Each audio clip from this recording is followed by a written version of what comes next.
नमस्कार, मी श्रद्धा घेऊन आले वर्टिगोचा दुसरा व्हिडिओ. म्हणजे वर्टिगोचा अटॅक यायच्या आधी मला काय सिम्पटम्स होते, मी काय डाएट घेतला आणि याच्यातनं मी कशी बाहेर पडले. ह्याच्यातनं बाहेर पडले ते माझं पूर्ण व्यक्तिमत्वच बदललं. हे सगळंच तुम्हाला मी इथं सांगणार आहे. वर्टिगोचा अटॅक यायच्या आधी मला जवळजवळ 20 ते 25 दिवस पोटात खूप आगाग व्हायची. खूप म्हणजे खूप खूप आगाग, की काही खाल्लं तरी आग व्हायची. म्हणजे तिखट खाल्ल्यावरच नाही, गोड खाल्लं तरीही पोटात आगाग व्हायची. मग मी थोड्या पित्ताच्या गोळ्या घेतल्या, ओमेज बेमेज.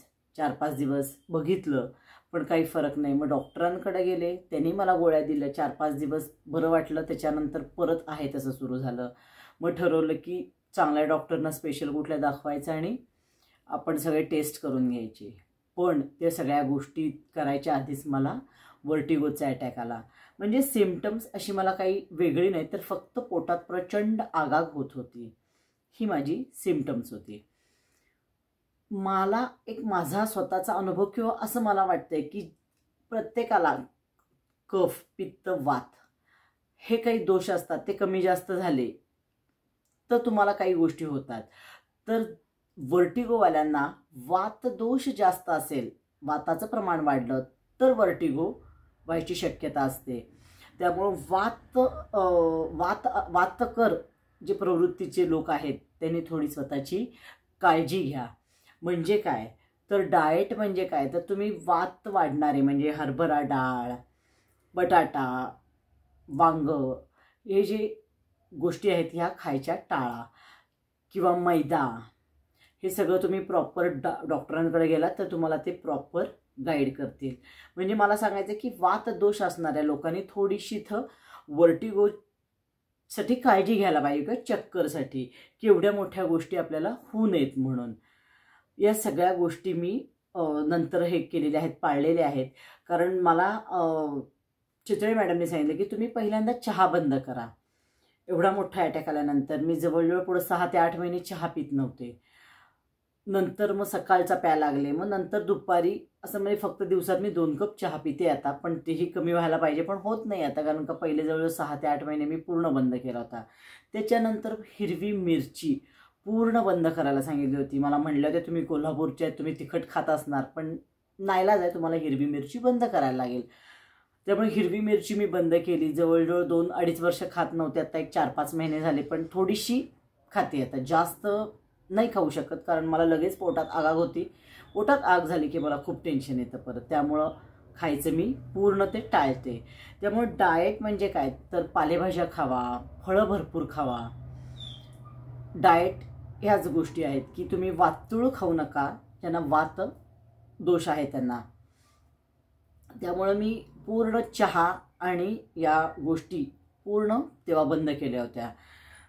पुण्यावरून आल्यानंतर किंवा पहिले ते जे वर्षभर होते ते जवळजवळ 6 महिने तरी मी रात्री फक्त चपाती आणि शिकरण खायचे. तिखट पूर्ण बंद केलं होतं. मी तिखट खाऊच शकत नव्हते.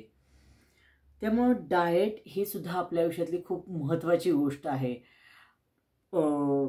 बिस्किटं या सगळ्या गोष्टी मी बंद केल्या होत्या, कारण का मैद्याच्या त्या गोष्टी होत्या. त्यामुळं त्याच्यानंतर मी ह्या 1 वर्षात हळूहळू कशी बाहेर आले या मोठ्या सिच्युएशनमधनं. मी पुण्यावरून आले तेव्हा मला आठवते की मी जवळजवळ खाली 2 महिने सरळ झोपले नव्हते फ्लॅट. मी काय करायचे, 3 ते 4 उशा घ्यायचे, मागं एक उभी उशी लावायची आणि त्याच्यावर अशी टेकून बसायचे आणि तशीच झोपायची. जवळजवळ 2 महिने मी बसून झोपलेले असे, कारण भीती वाटायची पूर्ण खाली झाली आणि मला चक्कर आली तर. त्यामुळे 2 ते 2.5 महिने माझं पूर्ण बसून झोपण्यात गेलेले आहेत. पण हळूहळू यातनं मी कशी बाहेर आले तर मला घरच्यांनी मला खूप त्याची साथ दिली, सपोर्ट. मिस्टरांनी खूप समजावलं, माझ्या मुलीनं माझं खूप केलं किंवा तिनं समजावलं, आई काही होत नाही, मी तुझ्याजवळ आहे, झोप. आणि माझी आई, तिघांनी मला खूप खूप साथ दिली. त्यामुळे तिघांनाही मला इथं थँक्यू म्हणायचं आहे. तसं कोचिंग माझा विद्यार्थी करत होता शुभम, त्यानं 2 महिने माझं कोचिंग घेतलं. त्या शुभमला मला थँक्यू म्हणायचं इथं. त्यामुळं हळूहळू माझ्यात आत्मविश्वास वाढत गेला की नाही, आता अशी मी झोपू शकते. मग जवळजवळ 1.5 वर्षानंतर मी उजव्या कुशीवर झोपायला लागले तरी भीती वाटायची. अजून डाव्या कुशीवर झोपत नाहीच आहे, उजव्या कुशीवर होऊ शकते मी, फक्त डाव्या कुशीवर अजूनही मला भीती वाटते. म्हणजे म्हणजे 1 सेकंद झोपते परत नको असं होतंय. तर अशा प्रकारे मी हळूहळू आधी पहिल्यांदा मी घरी चालू पण शकत नव्हते, मला धरूनच हे करत होते, नेत होते. पण मी म्हणलं नाही, किती दिवस मी अशी बसणार आहे, कोण मला रोज साथ देणार आहे. किंवा रात्रीसुद्धा काय व्हायचं की मिस्टर मुलगी कंटाळले, ते शेवटी बरोबर आहे, 6 महिने झाले मी त्याच्यातच आहे, तर ते आल्याशिवाय मी झोपू शकत नसायचे, अशी बसायचे. मग मी खूपदा रडायचे की बाबा झोपायसाठी सुद्धा मला कोणतरी माणूस लागते. हे खूप वाईट होतं तेव्हा. त्यांनी केलं खूप, पण नंतर नंतर माणूस कंटाळतं, मी समजू शकते. मग मी स्वतःला की ह्याच्यातनं मला बाहेर पडायला लागेल आता. मग हळूहळू घरात मी फेऱ्या मारायला लागले. डॉक्टरने माझे व्यायाम घेतले तिथं आणि घरीसुद्धा मला व्यायाम देत होते, ते मी रोज करत होते. कारण खूप रडले पहिला, की मला वाटलं मी ह्याच्यातनं बाहेरच पडू शकत नाही. पण नंतर हे सगळ्या गोष्टी बघता नाही, मला त्याच्यातनं बाहेर पडायलाच लागेल, म्हणून मी हळूहळू घरात चालायला लागले. ते एक 10-15 मिनटं रोज चालायचे. त्याच्यानंतर दारात जसं हे झालं तसं दारात मी फेऱ्या मारायला लागले. जवळजवळ 3-4 फेऱ्या मारायची. मला म्हणायचे की जास्त लांब जाऊ नकोस, इथल्या इथंच फेऱ्या मार, इथल्या इथंच फेऱ्या मार. कारण मी अशी सरळच बघायची, इकडे इकडं गाडी जवळ न गेली तरी अशी भीती वाटायची, अशी तशीच. 1 महिना 2 महिने अशी बाहेर मी फेऱ्या मारत होते. त्याच्यानंतर मग मात्र हळूहळू मी अंबाई टँकच्या अलीकडेपर्यंत चालायला जायला लागल्यानंतर मात्र मी शेवटचे 2 महिने, जसं बॅडमिंटन सुरू व्हायच्या आधी मी 2 महिने अंबाई टँकपर्यंत चालायला जायला लागले. म्हणजे हळूहळू मी ह्याच्यातनं बाहेर पडत होते. पण त्या दरम्यान मी एक गोष्ट हे केली की जे मला वेळ देता येत नव्हता, म्हणजे मी पुस्तकं वाचायला सुरुवात केली. की आधी वाचायचे पण एवढा वेळ मला मिळायचा नाही, पण या याच्यात मला भरपूर वेळ मिळाला आणि मी भरपूर मोटिवेशनल पुस्तकं वाचली की ज्याचा माझ्या पूर्ण व्यक्तिमत्वावर फरक पडला. कारण मला आधी कोणीही काही सांगितलं तरी पटायचं, विश्वास ठेवायचा कोणावर, पण आता तसं होत नाही. आता मी तेवढी हुशार झालेली आहे की नाही, पूर्ण आधी पुढच्याचं ऐकून घ्यायचं. म्हणजे माझ्यात मी खूप डेव्हलपमेंट झाली की एवढी पुस्तकं वाचल्यानंतर. त्यामुळे मी शोधायला खूप मदत झाली. म्हणून मी वर्टिगो अटॅक आला त्याला सुद्धा थँक्यू म्हणते, कारण एवढा मोठा अटॅक आला, खूप वर्ष माझं वाया गेलं, पण त्यातनं मी बाहेर आले. पण बाहेर आले ते थोडं एक वेगळं व्यक्तिमत्व माझं बाहेर आलं की मी पूर्ण बदलले होते, ड्रास्टिक चेंज झाला.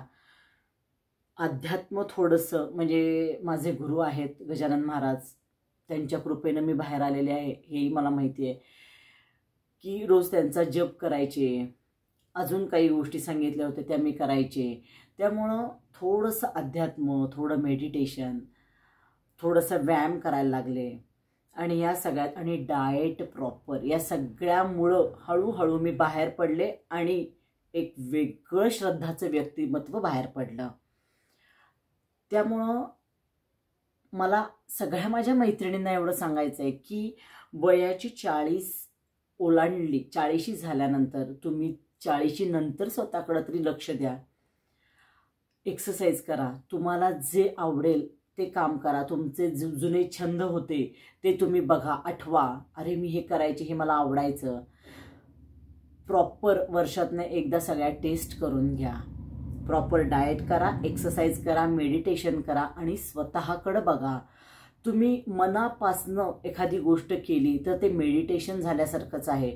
की मी 5 ते 7 अतिशय प्रामाणिकपणे कोचिंग करते की मला त्याच्यात लहान मुलांच्यात राहायला खूप आवडतं. ते झालं की कुकिंग माझी हॉबी आहे. मी मनापासून कुकिंग करते की मला खरंच आवडतं वेगवेगळ्या गोष्टी करून बघायला. त्यामुळे ती माझी एक हॉबी आहे. अजून माझ्या बऱ्याच गोष्टी मला आवडतात, ते मी मनापासून करते. त्यामुळे तुम्हाला ज्या गोष्टी आवडतात त्या ज्याच्यात तुम्हाला आनंद मिळतो त्या गोष्टी तुम्ही नक्की करा मैत्रिणींनो. आणि आता तरी स्वतःकडे लक्ष द्या, मला एवढंच सांगायचं आहे. आणि माझा जो काही वर्टिगोचा जो काही प्रवास आहे तो इथंपर्यंत माझा झालेला आहे, थांबलेला आहे. आणि अजूनही मी आहे तशी थोडी, पण मी त्यातनं बाहेर आलेली आहे बऱ्यापैकी. टू व्हीलर चालवताना अजून भीती वाटते. मी जवळपासच जाते, लांब जाताना मी रिक्षानं जाते, पण तरी ठीक आहे, मी काही गोष्टी एक्सेप्ट केल्यात. नाही मला नाही होत ना, तर तिथं आपण रिस्क घ्यायला जायचं नाही. त्यामुळे ज्या गोष्टी मी खरंच मनापासून एक्सेप्ट केल्यात, मान्य केलेल्या आहेत, हे माझं असंच आहे आणि मी माझा पुढचा प्रवास तसाच ठेवलेला आहे. त्यामुळे तुम्ही पण कुठलीही गोष्ट आली तर डगमगून जाऊ नका. चांगली त्याला फाईट द्या, स्वतःकडं लक्ष द्या. मेडिटेशन, एक्सरसाइज आणि डाएट याच्याकडं खरंच लक्ष द्या आणि मस्त सुखी राहा, मजेत राहा. थँक्यू.